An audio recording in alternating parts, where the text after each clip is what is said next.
The Galactic Council Hall was the largest room in the known galaxy. Bright lights floated in the air. Tall alien leaders sat in wide circles, watching the center of the room. 3 humans stood there. They were small compared to the others. No armor, no visible weapons. Many council members whispered. Some smiled. The human speaker stepped forward. His voice was calm. "We are here to speak about equal standing for humanity," he said. For 1 second, the hall was silent. Then laughter exploded. Some aliens clicked their jaws in amusement. Others slammed their tails on the floor. A tall insect-like leader leaned forward and laughed loudly. "Humans," he said, "you fight each other over land and ideas. You want a seat among us." More laughter followed. Another council member spoke. "Your ships are slow. Your worlds are divided. You are not ready." The human did not raise his voice. He did not defend humanity. He only listened. When the laughter finally slowed, the human speaker looked around the room. His eyes were steady. "We did not come to argue," he said. The room grew quieter, but the smiles remained. "We did not come to beg," he continued. A few council members stopped laughing. Then the human said one final sentence. "We came to inform you." He stepped back. Without another word, the 3 humans turned around and began to walk toward the exit. The council laughed again, louder than before. "Let them go," someone said. "They will return." But one ancient alien did not laugh.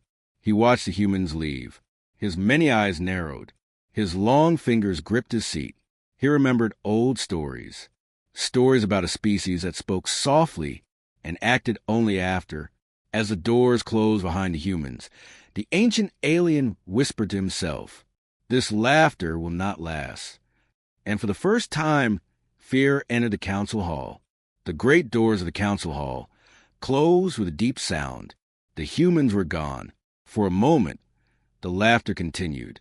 Some council members still joked and mocked. The room slowly returned to noise and pride. Then the lights dimmed.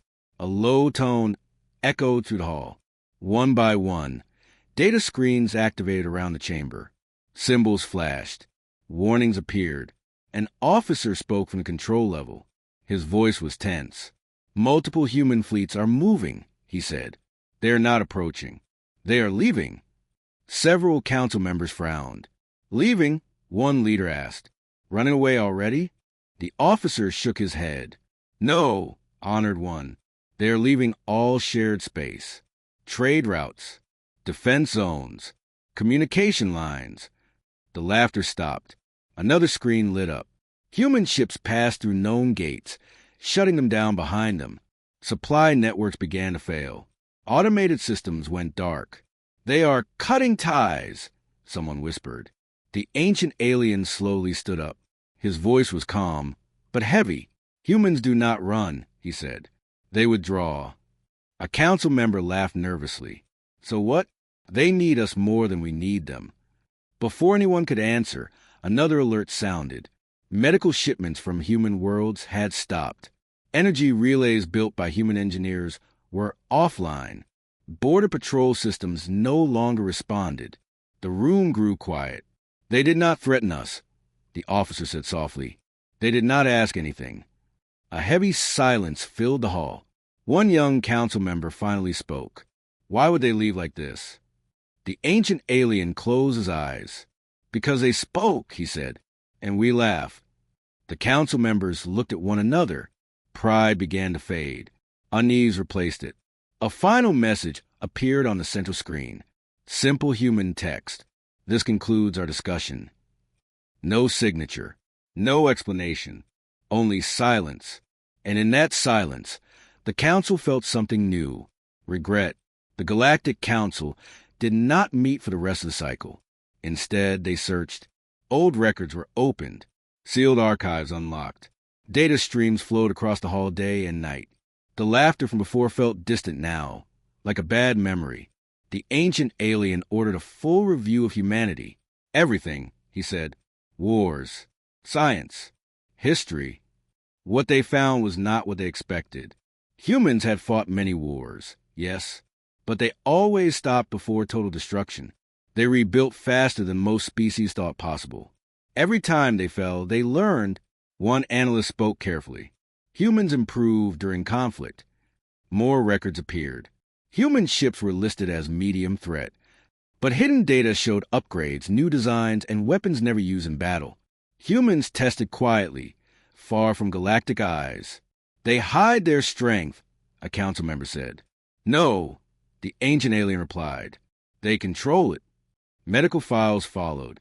Human doctors had cured diseases across the galaxy, asking little in return. Human engineers built power systems for worlds that could not support themselves. They helped us, someone whispered. Another screen showed a classified note. Human rule: never show full capability unless survival demands it. The room went still. A younger council member asked, "Why would they do that?" The ancient alien answered slowly. Because those who show everything invite fear. More data arrived. Human fleets were not massed for war. They were positioned around their own space, defensive and silent. Shields activated. Borders sealed. They are preparing, the officer said. Preparing for what? Someone asked.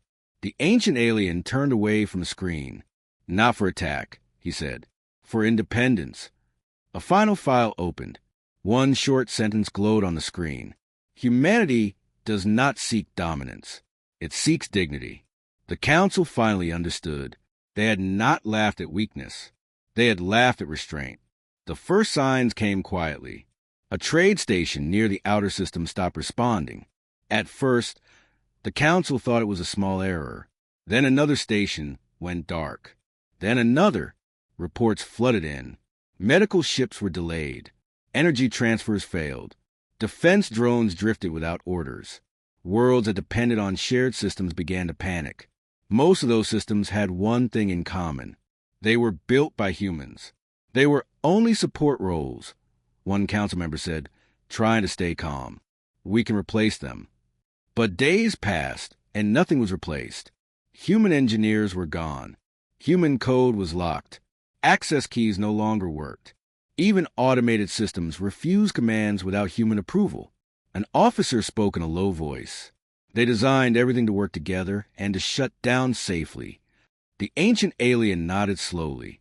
They planned for this. Pirate groups appeared along trade routes once protected by human patrols. Without warning shots. Without mercy. Entire convoys were lost. Council worlds began arguing with each other. Old rivalries returned. Without human mediators, disputes turned violent. They were the quiet balance, someone said. Food shipments from human farms stopped. Artificial climate systems failed on 3 worlds. Emergency councils were called, but no solutions came. Fear spread faster than any fleet. A message was sent to human space. No reply. Another message followed. Then another. Silence. Finally, the ancient alien stood before the council. We laughed because they were calm, he said. We mistook kindness for weakness. The room was heavy with regret. A young council member whispered, "Can we fix this?" The ancient alien looked at the empty human seat in the chamber. They already gave us a chance, he said. We used it to laugh. Outside the hall, stars burned quietly. Inside, the council began to understand the true cost of their arrogance. And it was only the beginning. The Galactic Council Hall filled once again, but it was not the same. The seats were occupied, yet the room felt empty. No voices argued. No laughter echoed. Every leader sat in silence, watching the single empty platform in the center, the place where humans once stood. An emergency session was called. One by one, council members spoke, but their words lacked confidence. We underestimated them. One admitted they were never asking for power, said another. Only respect. The ancient alien rose slowly. His movements were careful, tired. When humans spoke, he said, they chose their words. When we laughed, they chose their actions. A display activated in the center of the hall. It showed a map of the galaxy. Human space glowed behind powerful shields. Trade routes around it were quiet, untouched. They have not attacked, an officer reported. They have not threatened us. The ancient alien nodded. That is what makes this worse. A council member slammed a claw against the table. Then what do they want? They wanted to belong, the ancient alien replied. Now they won't be left alone. The council voted to send a formal apology. The message was respectful, honest, careful. Days passed. No response. Another vote followed. This time, an offer of partnership, shared power, equal voice, silence. The council members began to understand something painful. Humans were no longer asking. They were deciding. A younger leader spoke with fear in his voice. What happens if the galaxy needs him again? The ancient alien looked around the hall, at the worried faces, at the empty human seat. Then we will wait, he said, and hope they remember us. The lights dimmed slightly. No one spoke. For the first time in its long history, the Galactic Council had nothing to say, and that silence was louder than any laughter that came before. Years passed. The galaxy learned how quiet space could be. Without humans, the Council survived, but only barely. Trade was slower. Travel was dangerous. Old enemies returned, testing weak borders. Worlds that once relied on human systems learned to stand on their own, often through pain and loss. Human space remained closed. Strong shields surrounded their stars. Their fleets moved only inside their borders. They did not expand. They did not threaten. They simply existed, calm, distant, and prepared. Stories began to spread. Young leaders heard them in training halls. Merchants whispered them on broken trade routes. Soldiers shared them before battle. Stories about a species that spoke once and never repeated itself. One day, a small human ship appeared at the edge of neutral space. It did not cross the line. It did not power weapons. It sent a single broadcast, heard across many systems. We wish you peace, the message said, but peace needs respect. Then the ship turned away. The council did not laugh. They did not argue. They recorded the message and stored it in the highest archives. The ancient alien, now old and weak, watched the stars from his chamber. He remembered the laughter, the mistake, the moment everything changed. We judge them by noise, he said to no one, and miss their strength. In schools across the galaxy, a new lesson was taught. Never mock the quiet ones. Never ignore a calm warning. And never laugh at a species that chooses restraint. Because when humanity walked away, they did not fall. They rose on their own terms. And from that moment on, the galaxy moved forward carefully, because nothing was ever the same again.